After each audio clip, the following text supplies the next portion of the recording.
Hi, welcome to Orozco's Lectures. I am Jose Orozco, and these are my lectures.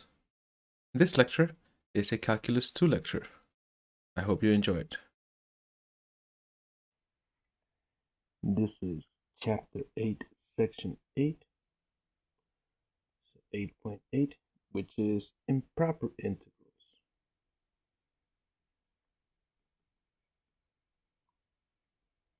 Alright, so here we go. First, let's have a definition of one kind of improper integral.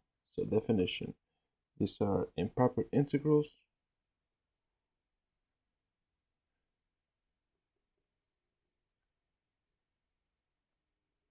with infinite limits.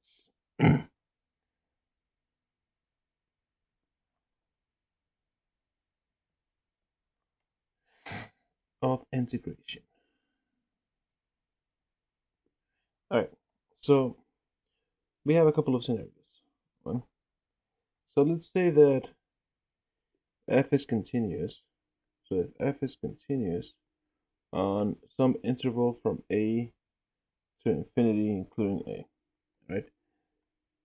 Then the integral from a to infinity of f of x dx, and that's an infinity symbol. Well, that would just be the limit as b goes to infinity of the integral from a to b of f of x dx. Right, so essentially in here we don't like to have infinity in our bounds, so we get around it by taking a limit. Now I'm going to go ahead and copy and paste this because our next part, the next scenario, is very similar, right? And here we go. I'm just going to prep what changes here. Oh, no, not that one. So let's say that we have, so second scenario, if f is continuous on negative infinity to b, then the integral from negative infinity to b of f of x dx is equal to the limit as a goes to negative infinity of the integral from a to b. All right, and this should be closed over here. So again, we don't like any kind of infinities in our bounds, so we just change it to a limit. Third scenario. All right, the third scenario is essentially a combination of these last two scenarios. So let's see. Oh, no. If f is continuous on the entire real line, then the integral from negative infinity to infinity of f of x dx. Well, the very first thing we're going to do here is we're going to split up that interval. We're going to say, well, we're going to take it from negative infinity to some number in the middle, c. Very often that c is 0, but c can be any value we want, as long as it's between negative infinity to infinity. So we're splitting up this interval into the sum of two intervals. And excuse me, of two integrals, right? We're splitting up the interval of this integral into two intervals for two integrals. Okay. Now, in here, we're going to say, well, this one right here, well, that's the second scenario. And this one right here, that was the first scenario, speaking of these scenarios, right? So what we have now here is the limit as a goes to negative infinity of the integral from a to c of f of x dx plus the limit as b goes to infinity of the integral from c to b of f of x dx. All right. All right. Now, a little note here. An integral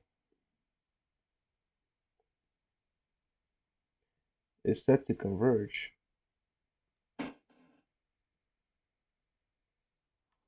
when the limit exists.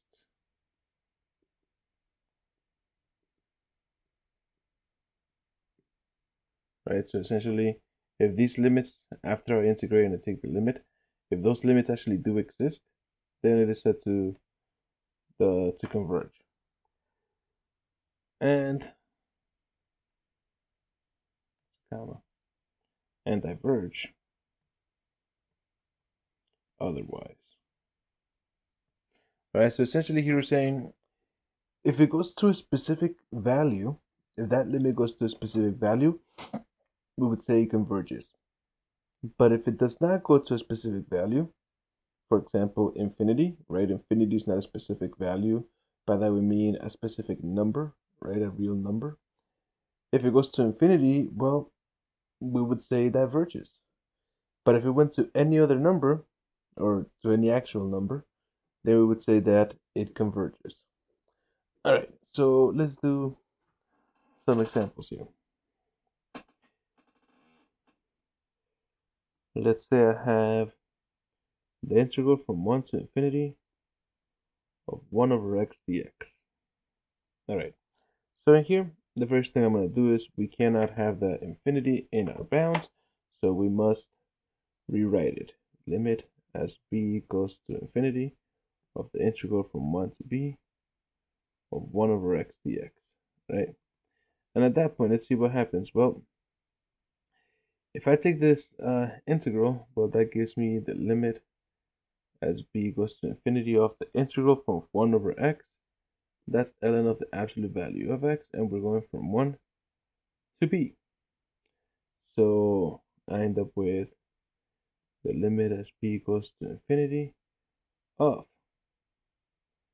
ln of b minus ln of 1, right? And then ln of 1 is 0, so you end up with ln of b, right? So ln of 1 is 0, and as b goes to infinity, ln of b goes to infinity, so we would say here it diverges, or we would say it's divergent.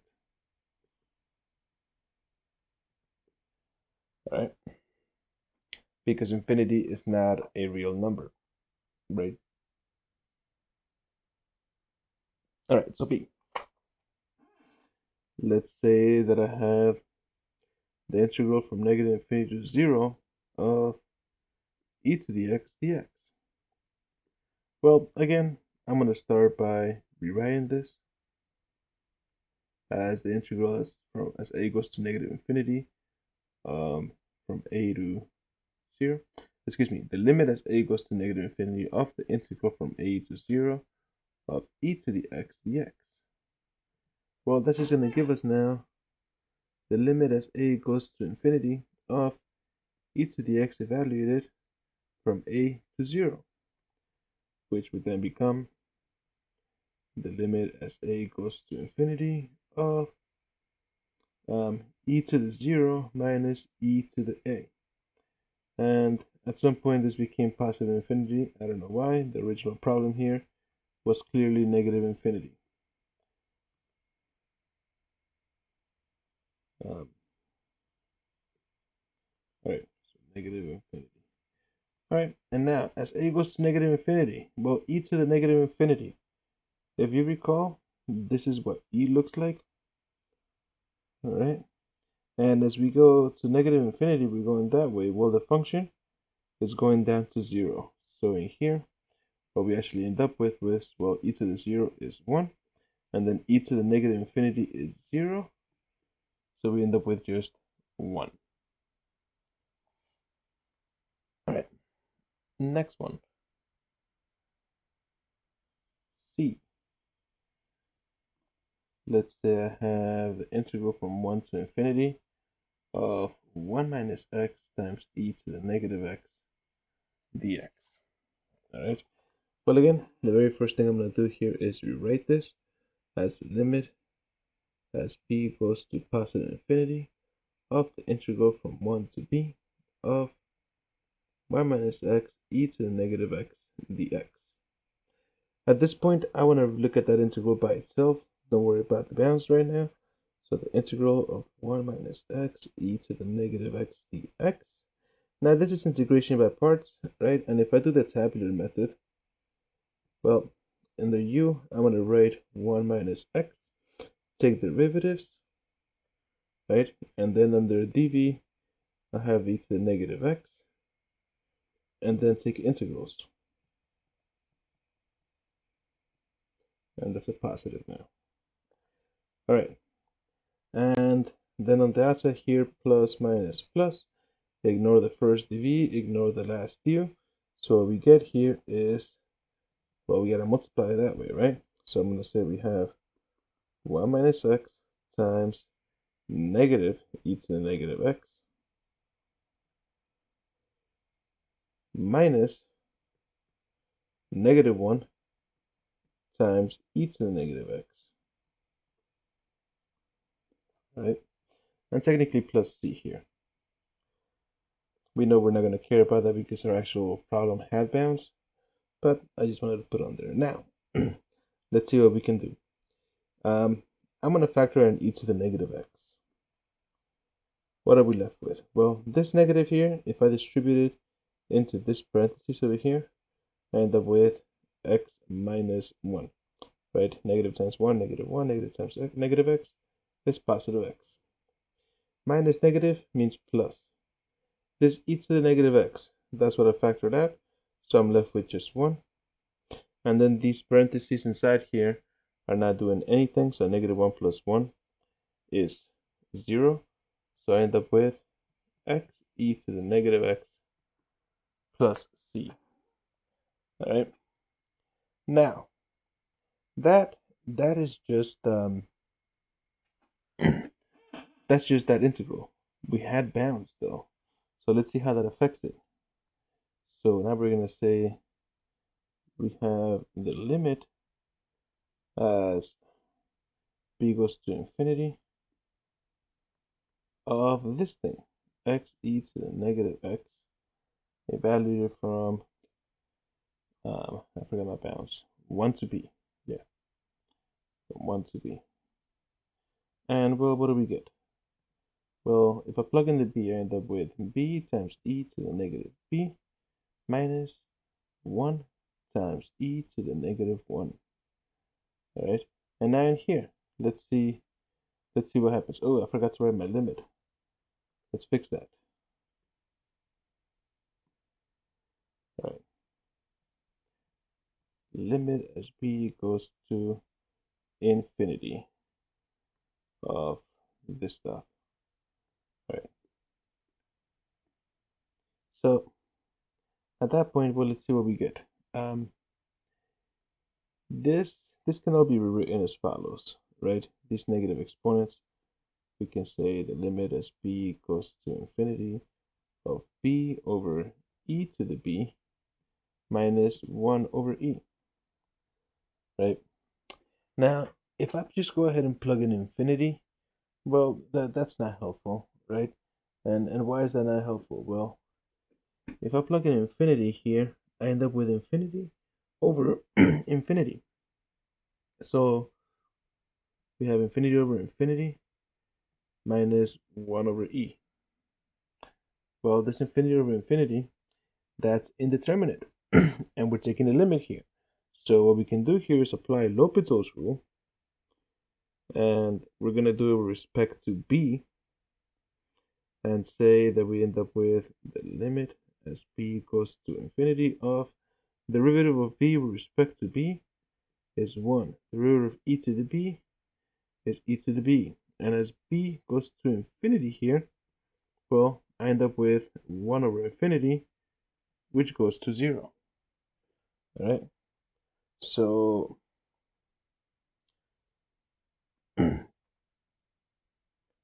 so what we get, sorry, and perhaps I should have been clear here. This limit that I'm applying this to, and I'm gonna make that yellow. That's just this piece right here, right? This over here is not at all being affected by the limit, so we cannot apply L'Hopital's rule to that piece. So what we get now here is, well, this limit we just said was 0, so I have 0 minus 1 over e. So my limit here is just negative e to the negative 1. And I'll leave it as that. All right. But notice here that not only do we need to use this limit for notation purposes, but we also needed to use it so that we can actually apply L'Hopital's rule correctly here. All right, and here our variable ended up being b, but it is we were able to take the derivative with respect to b. All right, so that was C. Okay, so D. Let's say that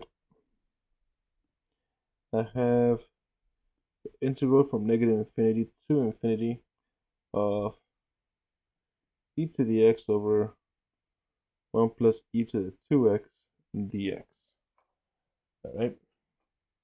So the very first thing I'm going to do here is, well, I'm going to split up this overall into interval, right? I'm going to say we're going to take the limit as a goes to negative infinity of the integral from a to, well, let's say 0. 0 somewhere in between. So of e to the x over 1 plus e to the 2x dx plus the limit as b goes to positive infinity of the integral from 0 to infinity of e to the x over 1 plus e to 2x dx. All right. At this point, I see that both of these integrals are essentially the same, but with different bounds. So let's see what that integral does on its own, and then we'll apply the bounds as needed. So in here, the very first thing I see that we can do here is replace that e to the x with u. So I'm going to do a u substitution. And if u is e to the x, then dx is just e to the x. Hold on, I said that wrong. If u is equal to e to the x, then du is e to the x dx. There we go. So, but we know that e to the x is u, so that tells us it's u dx, right? That's our du, meaning that dx is du over u. But in here, we don't really necessarily have to go that far because I see that e to the x dx, that's all that piece right there. So that's just du. So what we have now here is I can rewrite this as the integral of 1 over 1 plus u squared du, right? This e to the x dx, that was our du. And this e to the 2x, well, that's the same thing as saying e to the x squared. So that's how I replace that u. Now, in here, this integral is just arctan of u plus c, of course. But the problem wasn't about u, it was about our e to the x. So that means the arctan of e to the x plus c is our answer. But that's just that integral. I still need to apply bounds to this.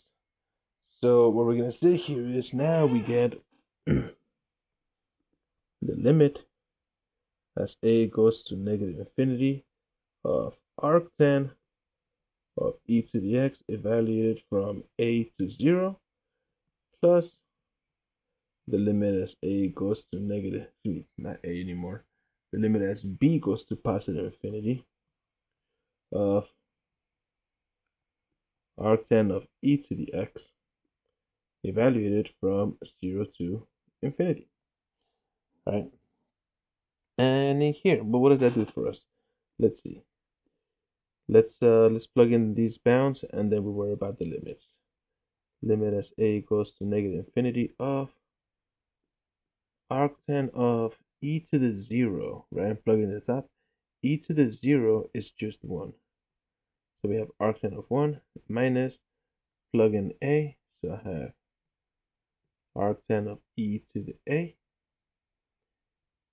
plus the limit as b goes to infinity of plug in the top. Ooh, bad notation. That should have been a b. we shouldn't have any infinities in our bounds. All right. So limit as b goes to infinity of arctan of b minus, not arctan of b, arctan of e to the b minus arctan of e to the 0, right? And e to the 0, we know what e to the 0 is. That's just 1. All right. Now, let's see what we have here. Arctan of 1 is pi over 4. So in here, we have another pi over 4. If I let a go to negative infinity, well, let's see what happens with e to the a. Right, that's essentially what that looks like. So if we're going to negative infinity, well, this is going to 0. So what I really have here is negative. Well, let me write down what we actually have. We had this pi over 4 minus arctan of 0, right? We just said that as a goes to negative infinity, e to the a goes to 0, and then plus arctan of e to the b as b goes to infinity. So that's arctan of infinity, essentially, minus pi over 4. All right. And at that point, we see what happens here, right? Arctan of 0. Arctan of 0 is just 0. Pi over 4 minus pi over 4. Well, pi over 4 minus pi over 4 just cancel each other out. And then arctan of infinity. Let's see. Arctan of infinity. Well, let's remember what arctan looks like. This is what arctan looks like. Right? It is that curve where the upper part, the upper asymptote, upper horizontal asymptote is pi over 2, and the bottom one is negative pi over 2. So in here, as arctan of infinity, well, as the input goes to infinity, arctan of infinity is going to go to pi over 2. So our final answer here is pi over 2. All right. So those were integrals, improper integrals, where we were going to infinity. All right. So next scenario, improper integrals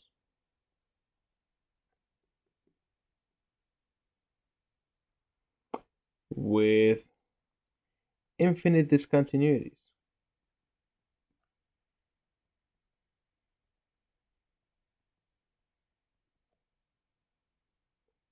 And what do I mean by that? Essentially, what we're saying that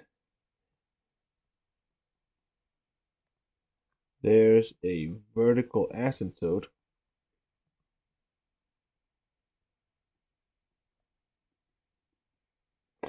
in the region, right? And in there, I'll talk about what we really mean there when I do one example of these. But let's get some rules here. The first one says if f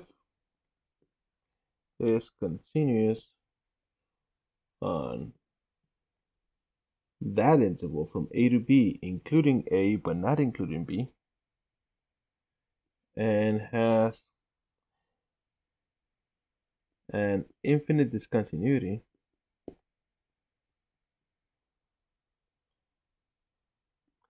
at b, then the integral from a to b of f of x dx is the limit as x as, well, I'll write it as c. The limit as c approaches b from the left of f of x of the integral of the integral from a to b of f of x dx. All right, there we go. All right, and notice that here I said the limit as we're approaching it from the left, right? And the reason I'm saying the left is because, well, if we're in this interval from a to b, right? And we're approaching b, the only way to approach b is from the left of it, right? From values that are smaller than it. All right, so that's the first one there. The second one is very much the same. It's comparable to it,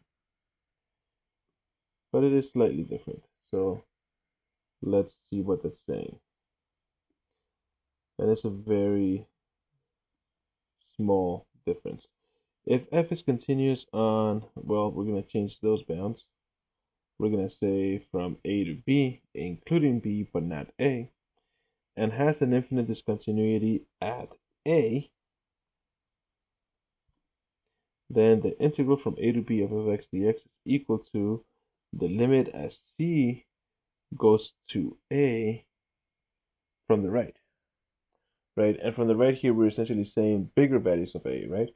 Because if our interval is from a to b, we want to still be inside there, but not all the way to the left of it. And the third scenario here is, well, similarly to what we did earlier, is what happens when we have that happening on both ends. So let's say that if f is continuous on the closed interval from a to b, except for some c in the open interval from a to b, at which f has an infinite discontinuity. And remember, what we mean by an infinite discontinuity, we're saying it has a vertical asymptote. All right, so if f is continuous on the closed interval from a to b, except for some c in the open interval at which f has an infinite discontinuity, then the integral from a to b of f of x dx is equal to the integral from a to c of f of x dx plus the integral from c to b of f of x dx. All right, so and there we're essentially saying, well, if the vertical asymptote is in the middle, well, split it up. Whereas over here, we were saying if the vertical asymptote is at the edge of the interval, well, you can just take a limit. All right. Notice that in this scenario, in this third scenario, if I split it up at c, well, this is now going to be from a to c, opened at c, and then from c to b, opened at c again. Right? So this is going to require a limit, and this is going to require a limit. Essentially, those are scenarios 1 and 2. Right? All right.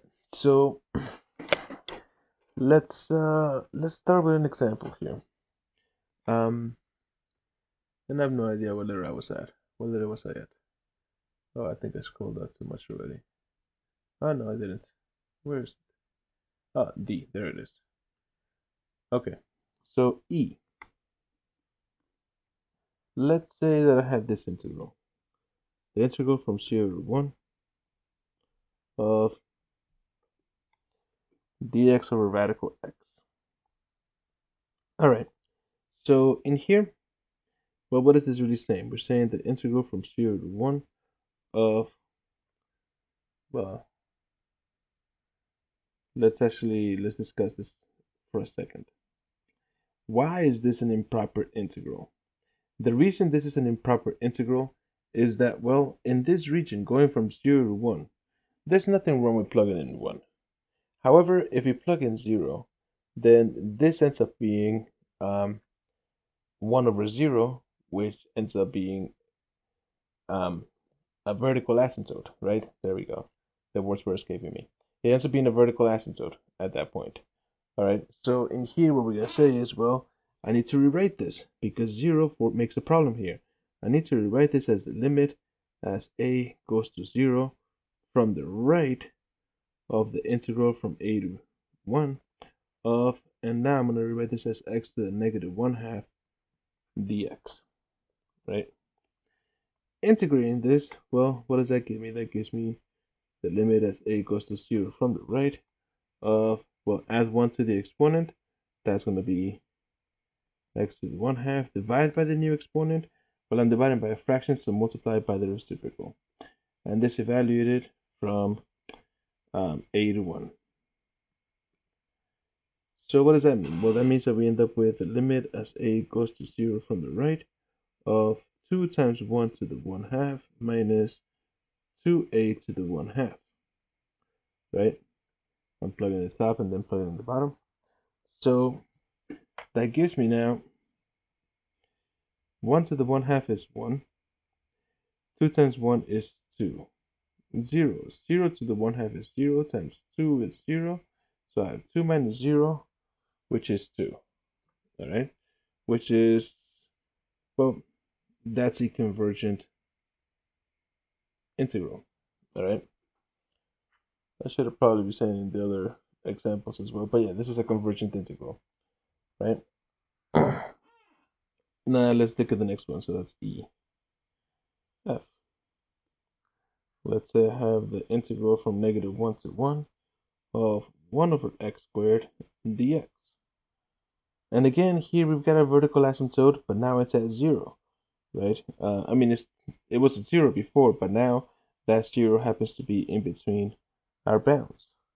So what we need to do here is, well, rewrite this. We're going to say the integral from negative 1 to 0 of 1 over x squared dx plus the integral from 0 to 1 of 1 over x squared dx. The next thing I'm going to do is, well, we know that we can't plug in 0, so I'm going to take limits.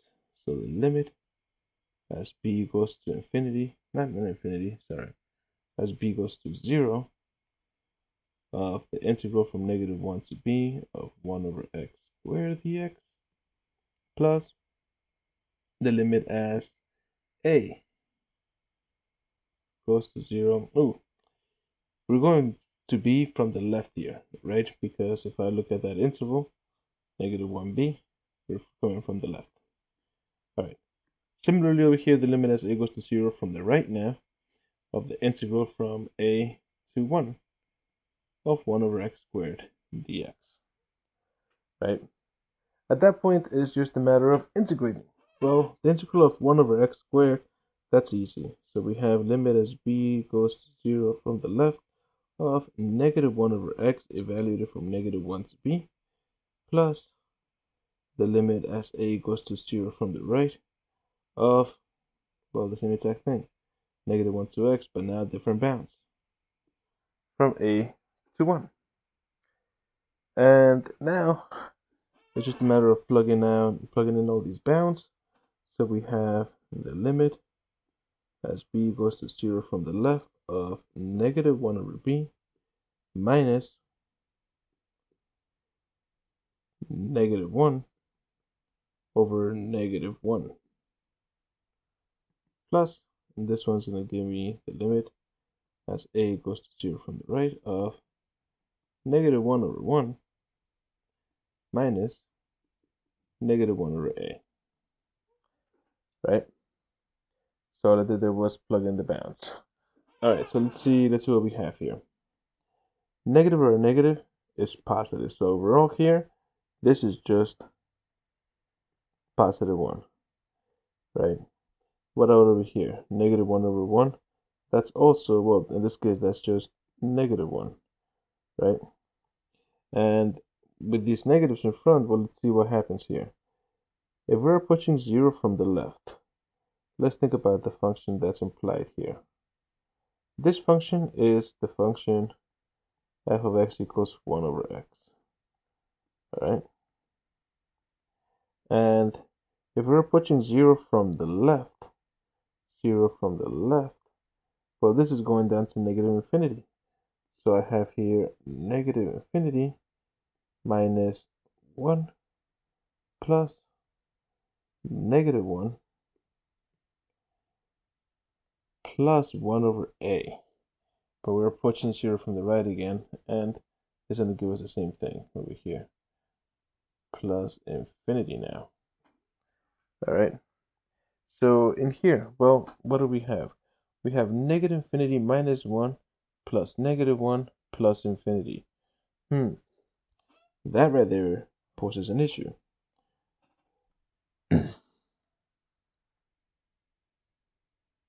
And the issue is that I messed up here. Look at that. Let's look at why that's wrong. If we're approaching 0 from the left in this function, it goes to negative infinity. But I had this minus.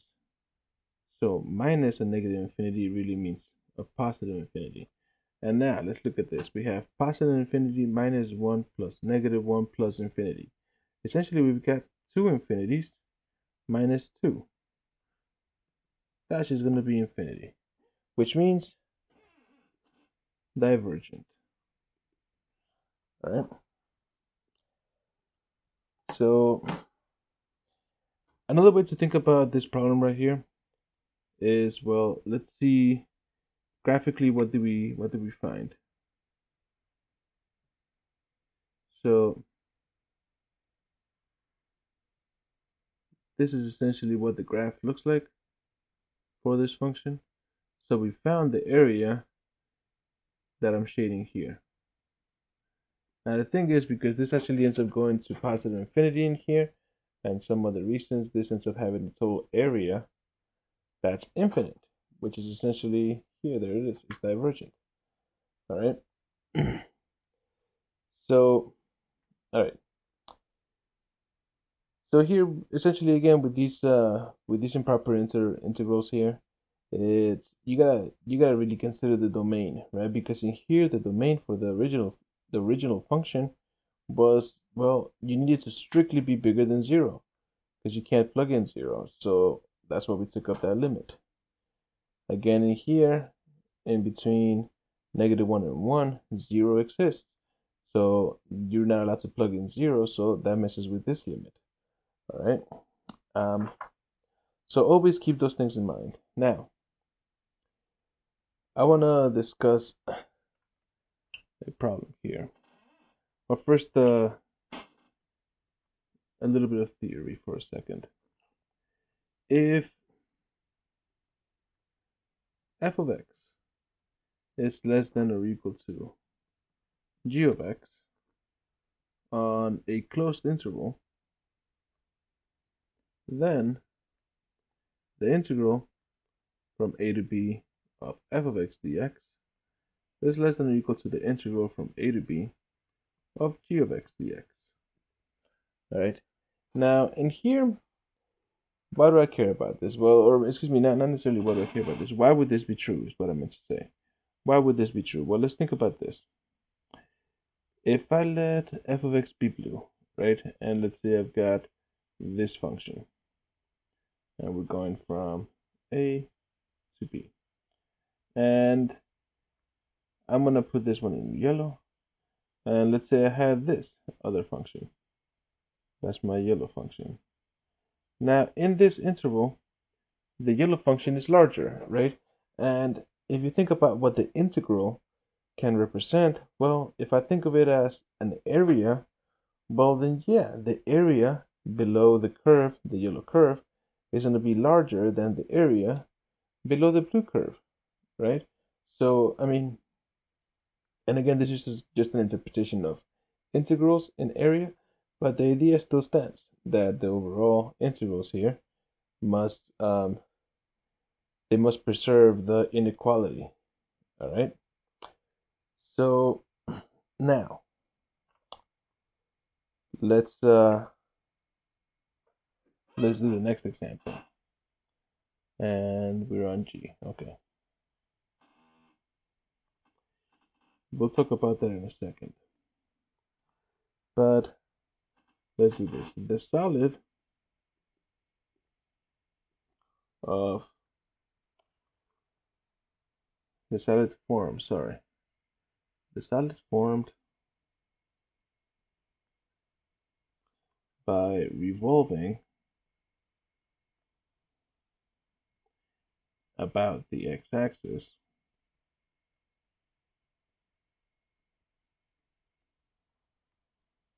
the unbounded region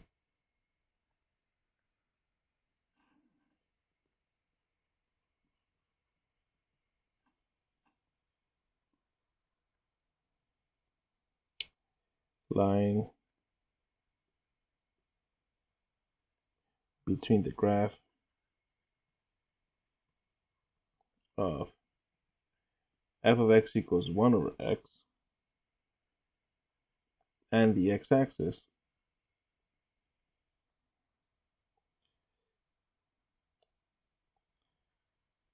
for x being greater than or equal to 1 is called Gabriel's horn. Find its surface area and then find its volume. Alright, so first we're going to find the surface area and then the volume. But before that, I want to get a visual as to what's going on here. So we're taking this function, 1 over x.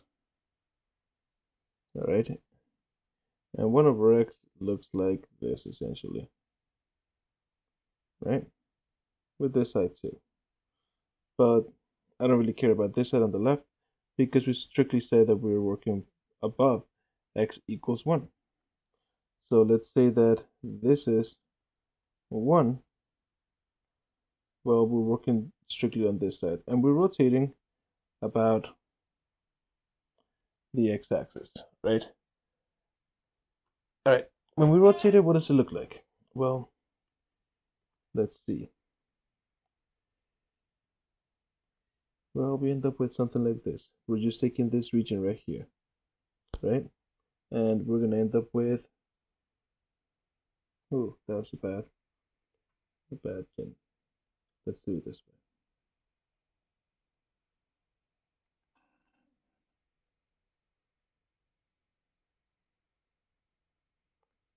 All right, we end up with that. And in here, this is Gabriel's horn, right? Now, what we want to do here is we want to find the surface area and its volume. Okay, so let's start by finding its surface area. And let's ignore that region. So this is the region that we're working in. So if I draw here a representative rectangle, ooh, there we go, right? And since we're rotating about the x-axis, well, sorry, we're gonna find the volume first. I meant to put this in different order, but that's fine. We're gonna find the volume first.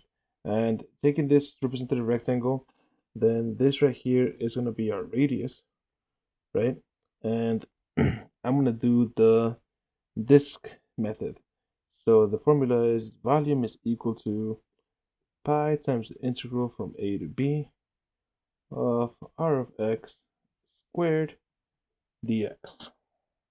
In this case, what does that mean? In this case, that means pi times the integral from 1 to infinity of our radius function, which is 1 over x squared dx. We don't like that infinity symbol in our bounds, so we're going to rewrite this as the limit as b goes to infinity of pi times integral from 1 to b of 1 over x squared dx, right?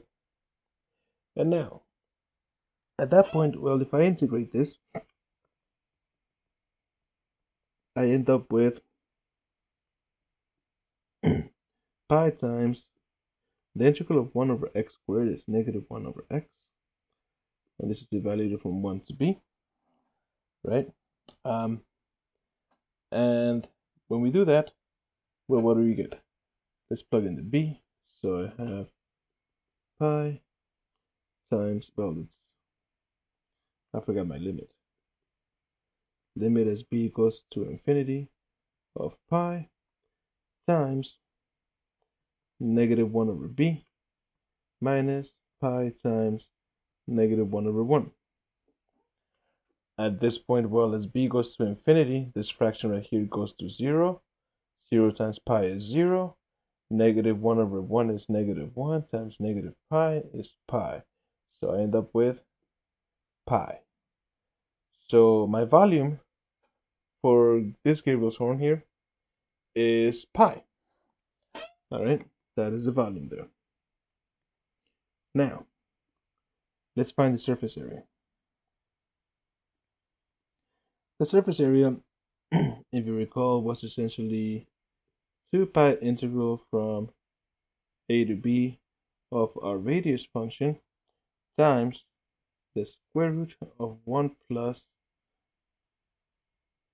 f prime of x squared dx, right? Depending on what our radius is. All right, so let's go ahead and apply that. And all right, so in here, our radius function, well, we're going from 1 to infinity, right? And our radius function, if I use the same exact representative rectangle here, our radius function is just the actual function in this case. So we have 1 over x times the square root of 1 plus, in here, the derivative of 1 over x squared. So the derivative of 1 over x is negative 1 over x squared, and then we have that squared. So what we essentially have here is 2 pi. Well, actually, let's change these bounds. We don't like to have the infinity symbol in there. So the limit as b goes to infinity of 2 pi integral from 1 to b of 1 over x times the square root of 1 plus 1 over x to the 4th dx. All right. The next thing I want to talk about before I continue this integral. All right. Let's look at this. Actually, we're going to look at the entire function here. But first, this first piece, which I'll do in yellow. The square root of 1 plus 1 over x to the 4th, that's bounded, right? And that's bounded between 1 and radical 2. How do I know that? Well, at least in this region. We're going from 1 to infinity, right? If I let x go to infinity, right? Well, this piece right here goes to 0. 1 plus 0 is just 1. The square root of 1 is just 1. So as x goes to infinity, this goes to 1. But as x goes to 1, right, the other side of our bound, well, what happens? Well, 1 over 1 to the 4th, that's just 1 plus 1 is 2. So this piece right here is strictly between all of that, which essentially tells me that 1 over x, right, if I divide everything by x here, or multiply by 1 over x, so that 1 over x is less than this function, which should be less than this other function, radical 2 over x. And at that point, well, really this is the piece that I'm concerned about here, because now we're going to apply the idea that I was talking about before. Where is it? This idea by these integrals, all right? So in here, if I take the integral of both sides here, the integral of 1 over x dx has to be less than the integral of 1 over x times the square root of 1 plus 1 over x to the 4th dx. And for fun, let's do the other side too. which has to be less than or equal to the integral of radical 2 over x dx. All right. Now, the integral of 1 over x. All right, the integral of 1 over x is just ln of x, or ln of the absolute value of x. And this has to be less than the integral from 1 over x squared root of 1 plus 1 over x to the 4th dx. And then this integral over here is going to be radical 2 ln of absolute value of x. All right. I'm not putting the plus c's because we know we have bounds. We're going from 1 to infinity.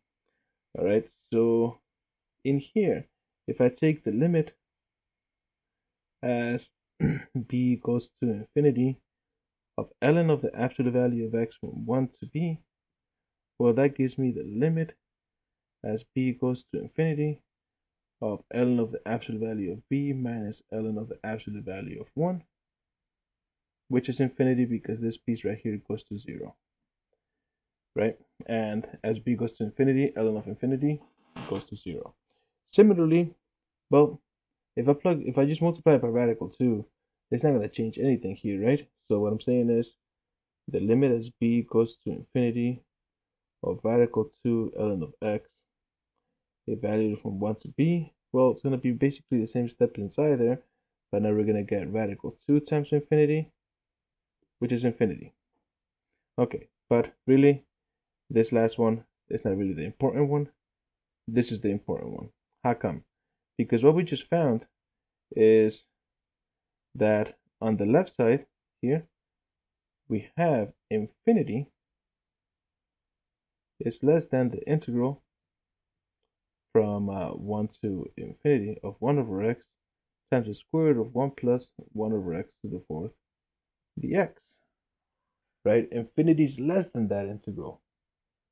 Well, how can that be? Well, that means that this is going to be a larger value. So this actually diverges.